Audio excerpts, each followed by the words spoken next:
Mali. Armée Mali.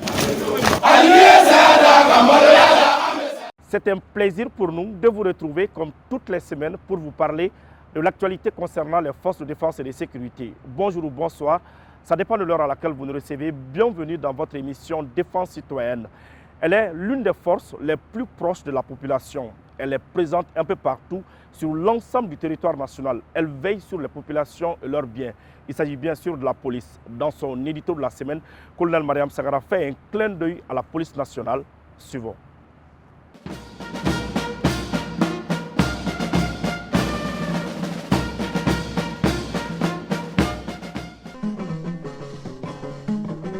Donongora kafira sanga ponna na wulu bisame ningara jayo dolinye ha chafali ibora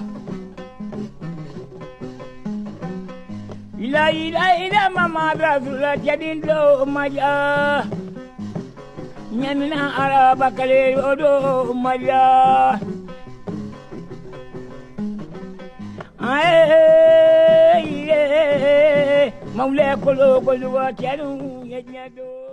La police est la boussole nationale. Elle oriente les citoyens, guide les égarés innocents ou nocifs, dirige les civilités et assiste tous ceux qui sont perdus ou se trouvent dans une situation inconfortable dans la cité. La police nationale, il s'agit bien d'elle, veille sur la sécurité des riverains au quotidien et sans relâche. Elle est opérationnelle 24/24 pour permettre à cette population de vaguer en toute sécurité dans ses activités. Aujourd'hui militarisée, elle entre de plein pied dans la lutte contre le terrorisme. Une autre mission, elle est à la lisière du pays pour l'accueil de tous les voyageurs à destination du Mali. Qu'ils viennent par air, par terre et même par les eaux, elle est là postée pour permettre le passage régulier. Les agents, commissaires et officiers de police fouillent les villes à la recherche de malfaiteurs, de bandits armés et de délinquants noyés dans les populations pour les traquer et maintenir une vie paisible en tout instant. La police participe aux actions de maintien de la paix et d'assistance humanitaire. Elle participe plus profondément à la protection et à la défense de la patrie. Ce corps a fait plusieurs mutations pour s'adapter aux réalités de la vie au quotidien et dans le souci de protéger les couches vulnérables et contre ceux qui troublent l'ordre public dans nos villes. Il n'est pas rare de voir les agents de police à tous les coins de rue, les grandes artères de nos agglomérations pour l'ordre prescrit. Les policiers sont en fait l'œil de Caïn pour tous ceux qui ont des intentions inavouées. Bato majarani mari basri dango ma atarida Bato majarani tamade indri jagoro atarida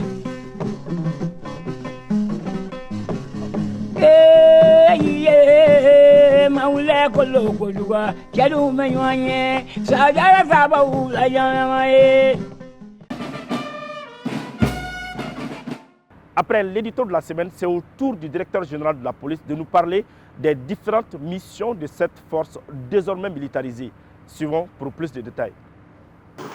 Très chers téléspectateurs, permettez-moi de rappeler que la police nationale que j'ai l'honneur de diriger a pour mission essentielle d'assurer la sécurité des personnes et donc de mettre hors d'état de nuire les délinquants et les criminels. Je dois ici affirmer que les militaires de la police font aujourd'hui plus que jamais preuve d'une détermination sans faille pour traquer les délinquants et éradiquer la criminalité dans le ressort de leurs unités respectives. Et cela est pour moi une grande satisfaction et ça doit être une fierté pour la population pour qui cet engagement des défenseurs de l'ordre public est un gage de tranquillité. J'en profite aussi pour saluer l'étroite collaboration entre nos différentes forces de défense et de sécurité sur le terrain. Et cette collaboration est indispensable pour parfaire notre dispositif collectif de sécurité. Nous avons reçu des instructions fermes de plus haute autorité pour assurer la sécurité des populations et de leurs biens Dans ce cadre, la Direction générale de la police nationale a pris plusieurs mesures et a planifié plusieurs actions pour assurer notre mission régalienne. Nous avons renforcé et intensifié les patrouilles partout dans le district de Bamako et dans les banlieues proches, aussi bien que dans les capitales régionales à travers le pays. Les patrouilles en véhicule, les patrouilles à moto, les patrouilles à pied. Les effectifs ont été renforcés. Dans le même temps, se poursuivent nos opérations de descente de police dans les nids criminogènes à travers la capitale. C'est ce que j'ai appelé à un moment des opérations coup de pied dans la fourmilière, en dessous des ponts, donc dans les marchés, les parcs à bétail. Nous sommes présents partout. Nous avons également mis en place des piquets d'intervention au niveau de nos différentes unités sur la rive gauche comme sur la rive droite et autour des points sensibles. Plusieurs de nos unités d'intervention rapide ont été mobilisées.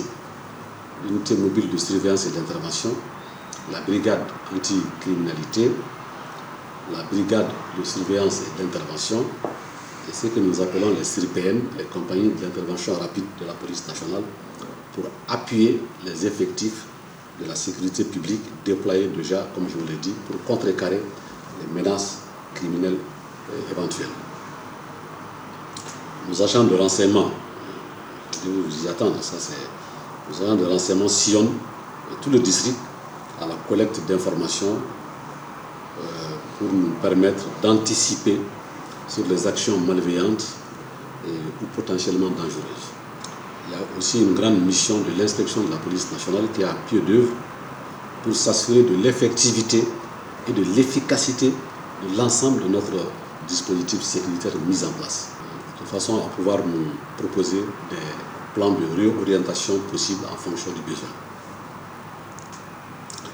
Et donc ces mesures fortes, pour moi, constituent un signal fort que nous adressons aux délinquants. Nous ne laisserons rien passer. C'est vraiment tolérance zéro. Nous le disons très souvent, la seule violence légitime est la violence légale de l'État que nous devons opposer aux délinquants et aux malfrats. La police nationale a aussi ses unités spéciales. Ce sont des hommes et des femmes qui abattent un travail remarquable sur l'ensemble du territoire national. Notre reporter Lala Diara Touré a passé une journée avec ces hommes, suivant son reportage. Que la police nationale, que j'ai l'honneur de diriger, a pour mission essentielle d'assurer la sécurité des personnes et donc de mettre hors d'état de nuire les délinquants et les criminels. Traquer les délinquants et éradiquer la criminalité sur l'ensemble du territoire national, c'est la principale raison d'être de la police nationale. Une mission difficile certes, mais pas au-dessus des moyens de ce corps désormais militarisé. Pour ce faire, la police nationale dispose aujourd'hui de 3 unités spéciales qui veillent à maintenir l'ordre et à lutter contre les forces du mal. Il s'agit de la brigade spéciale d'intervention, de la brigade anticriminalité et de l'unité mobile de surveillance et d'intervention. Même si la frontière est très étroite entre ces différentes unités spéciales, chacune d'elles a ses spécificités. Pionnière des unités spéciales de la police, la brigade spéciale d'intervention a vu le jour quelques années après l'indépendance, mais sous une autre forme. En 1990, elle a été restructurée avec une redéfinition de ses missions. Honneur et sacrifice sont les maîtres mots de la brigade spéciale d'intervention BSI, créée en mars 2011 à travers un arrêté du ministre de la Sécurité et de la Protection civile. Elle dispose en son sein de 3 cellules. Telles que la cellule antiterroriste, la cellule explosive et la cellule de la protection de la haute personnalité.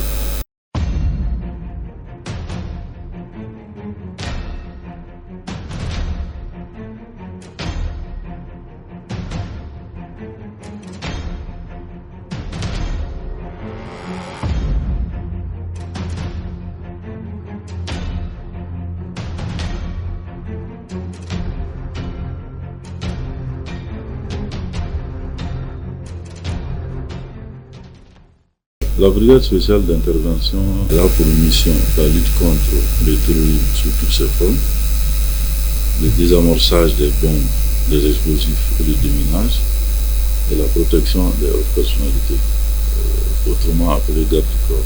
Nous intervenons sur toute l'étendue du territoire. Ça, c'est notre compétence territoriale. Nous n'intervenons pas uniquement dans un secteur comme limité comme le commissariat. Cette brigade agit uniquement en cas de réquisition, quand il s'agit de désamorcer des engins explosifs ou de les détruire.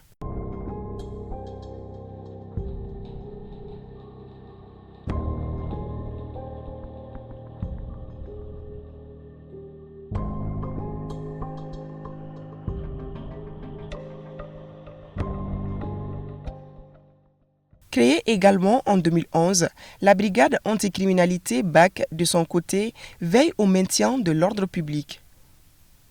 Elle peut être réquisitionnée ou agir de sa propre initiative en cas de flagrant délit à condition que celui-ci ne soit pas économique ou financier. La brigade anticriminalité est une unité d'intervention qui a été créée suivant l'arrêté numéro 0702 du 2 mars 2011. Elle intervient d'abord sur l'initiative ou en cas de découverte d'infraction, mais que l'infraction ne soit pas économique ou financière. On intervient également dans le cas de braquage, dans le cas de cambriolage, dans le cas de vol armé, notamment l'interpellation ou l'arrestation d'individus dangereux comme les fous, les démons, en même temps le cas d'enlèvement d'enfants. Parce qu'à chaque fois qu'il y a ces cas-là, on est appelé par les forces extraordinaires. Ça, c'est question à L'unité mobile de surveillance et d'intervention UMC, la plus jeune des unités spéciales de la police, a vu le jour il y a tout juste 2 ans. Elle a pour rôle de sécuriser les axes routiers, mais aussi de lutter contre le grand banditisme.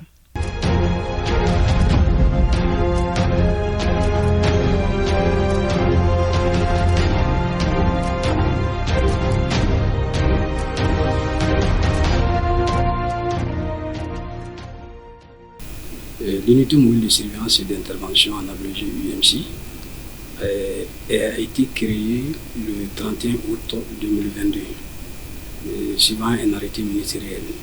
Elle a pour mission de lutter contre l'insécurité et le grand banditisme sur les axes routiers, de sécuriser les grands axes routiers, les corridors et les points sensibles, stratégiques et les installations sensibles, d'escorter les convois importants, sensibles, les missions officielles et les personnalités étrangères et nationales, d'intervenir aux besoins dans les sites d'orpaillage dans le cadre de l'exploitation illicite, d'appuyer ou d'intervenir aux besoins au profit des différentes unités de la police nationale pour l'exécution de certaines missions spécifiques et particulières, de lutter contre le terrorisme et le grand banditisme. En faisant des patrouilles, en sillonnant les zones, à tout moment, 24 heures sur 24. Les éléments de l'ensemble de ces unités spéciales sont à pied d'œuvre au quotidien pour garantir la sécurité des citoyens sur l'ensemble du territoire national, fidèles au serment prêté qui est de défendre la patrie jusqu'au sacrifice ultime. Le directeur général de la gendarmerie nationale, le général de brigade Moussa Toumani Kone, a effectué une visite de commandement à l'intérieur du pays, précisément dans la région de Mopti. Je vous propose les temps forts de cette visite. Suivons.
aujourd'hui, on est sur le terrain pour observer et pour échanger avec les hommes. On est très satisfait parce qu'on s'est rendu compte que ce groupe terroriste actuellement n'a plus de ressort.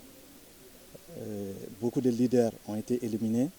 On a également approché la notabilité parce qu'aujourd'hui, une grande importance est accordée à la protection des populations. Et ce sont les notabilités qui sont les légitimités. À présent, je vous invite à revivre les temps forts de la célébration du 11e anniversaire du groupement spécial de la sécurité présidentielle à Koulouba.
La cérémonie à laquelle vous prenez part ce jour 21 mars 2024 est une journée dédiée au groupement spécial de sécurité présidentielle.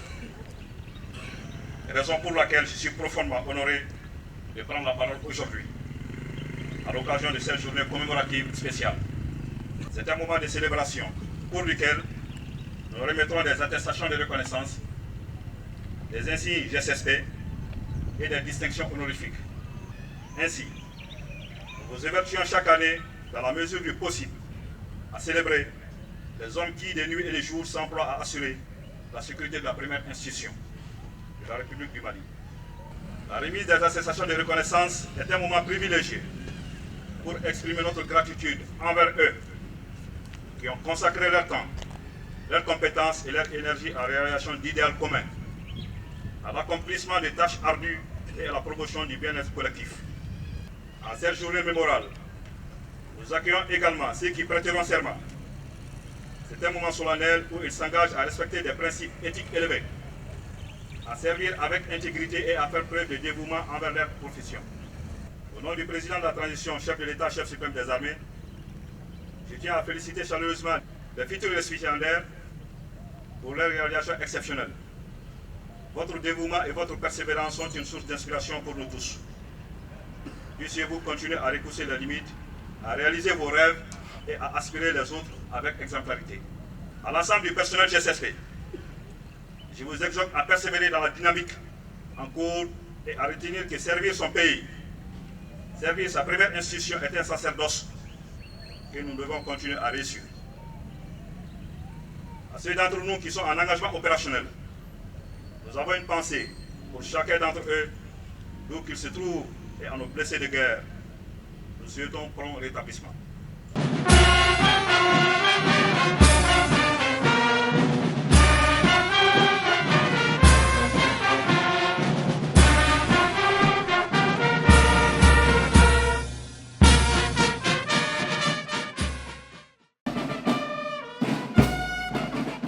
Parlons maintenant des œuvres sociales du président de la transition.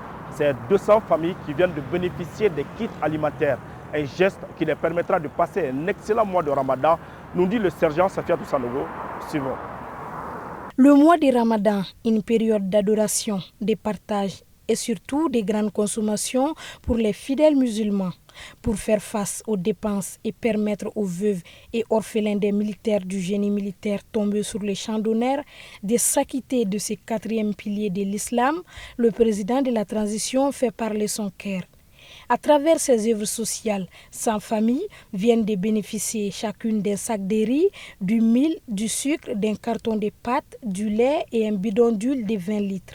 Le président national Assim Goïta fo aka teni aka bla koroy ala kana Assim to janfala Assim ya mbo geleala kanga pension mbo dibila kando mbo yol la nor kela ala ka ban ya rabia mamun tora la ko luka sedusuye aka teni aka bla koroy kana bla banay aya en content. Après la place d'armes du génie militaire, l'équipe des œuvres sociales du président de la transition a fait cap sur Kati. Sur place, ce sont aussi 100 familles qui passeront un bon mois de Ramadan grâce aux kits alimentaires reçus. Le partage se situe en effet au cœur de l'essence même du jeûne du Ramadan et au cours de ce mois, les musulmans doivent adopter un comportement plus généreux, plus altruiste à travers des donations aux plus démunis. En guise de respect à ce rituel, pour soulager la souffrance de certaines familles pendant ce mois de carême, cette donation du président de la transition à travers son équipe chargée des œuvres sociales peut être classée dans cette même veine. Ces gestes prouvent à suffisance que les familles de ceux qui ont fait les sacrifices ultimes pour le pays ne sont pas oubliées par les autorités.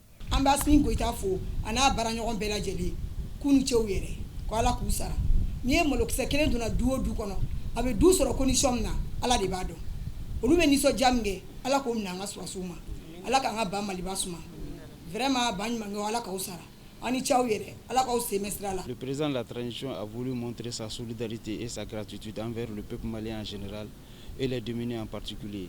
Que tous les Maliens pensent d'abord aux Maliens. Chaque kit est composé de 50 kg de riz, 50 kg de mil, 50 kg de sucre, un carton de pâtes alimentaires et de 20 litres de bidon d'huile. Mais exceptionnellement, dans les communes de Bamako, il y a eu 5 litres d'huile. C'est pour atténuer un peu les charges du mois de Ramadan.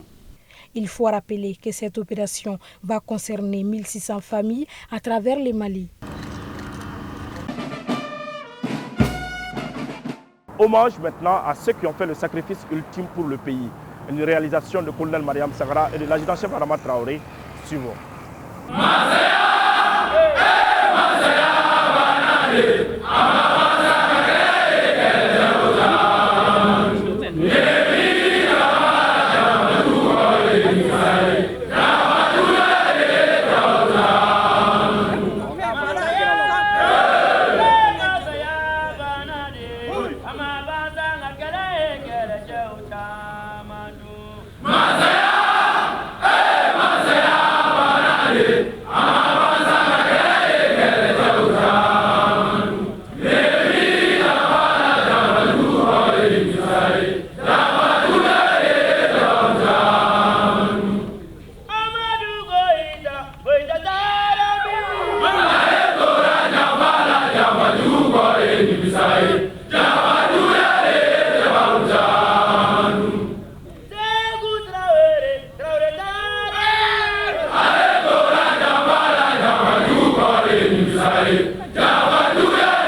Voilà, c'est la fin de ce 106e numéro. Merci de l'avoir suivi. Nous étions à la direction générale de la police. Un grand merci à tous les policiers du Mali. Nous vous donnons rendez-vous la semaine prochaine, Inch'Allah, pour un autre numéro.